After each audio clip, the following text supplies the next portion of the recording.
For more, let's bring in Christine Brennan, ABC News contributor and also columnist at USA Today. Christine, let me just start overall. As you just saw this new video coming in from Griner inside that exile prison or encampment, we saw for the first time, we saw her on the airplane, clearly a lot of physical changes. Just hearing what you just heard, what else do you know about how exactly she was taken care of and what she experienced? Kira, as the reporting, of course, just from our colleagues, was clear that her life wasn't perhaps as terrible as we thought it was, although she was still a hostage. And so, of course, that is awful. But the thought that a 6'9", two-time Olympic gold medalist, 8-time WNBA All-Star and WNBA champ and NCAA champ would be in a penal colony, I think it did conjure up the worst fears and the worst thoughts of a cage or a tiny cell.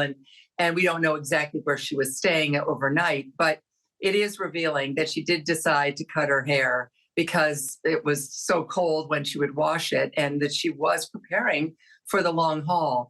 And it also is, it sounds like she actually had a task. She would be taking the fabric, because she was so tall she couldn't sit at the sewing machine. So she would take the fabric and get it over to the others who were sewing. And so, those were tasks that she was doing, mundane, unbelievable in many ways to think of a multimillionaire athlete having to do this. And yet a window into her world that, of course, now has changed completely because she's home. And the joy I'm hearing, Kira, within the WNBA family, who works so hard, a PR campaign to get her out. I think that's the real takeaway for me today, is just the happiness in the basketball world. And, just to follow up on that, within the WNBA basketball world, what else will they be able to provide for her, Christine? Not only just, a lot of hugs and kisses and welcoming her back, but will they provide psychological support for her? Clearly, she's getting checked out through the military hospital there in San Antonio. I'm sure she'll see her doctor. But how will the NBA also support her, not just as an athlete, but a human being? The commissioner of the WNBA, Kathy Engelbert, had a press briefing yesterday, and she said that they will do anything that is needed at any time that it is needed. They're taking a wait-and-see attitude, Kira, which makes perfect sense. They're going to take their cues from Brittney Griner and Sherelle Griner, and they're there for her. I think the NBA community at large also will do the same. The link between the NBA and the WNBA, as you know, is historic, goes back 26 years. And there is still a great family feeling among the men and the women who play basketball in the United States. There's also, of course, whatever kind of tests and physical and mental tests she's going through right now to make sure she's okay. Can you imagine when she actually comes back into an arena? My sense would be maybe while the NBA season is going on, she may be welcomed back to Phoenix for the Phoenix Suns. The WNBA doesn't start until the spring. But, oh my goodness, the outpouring for her whenever she comes back into any basketball arena.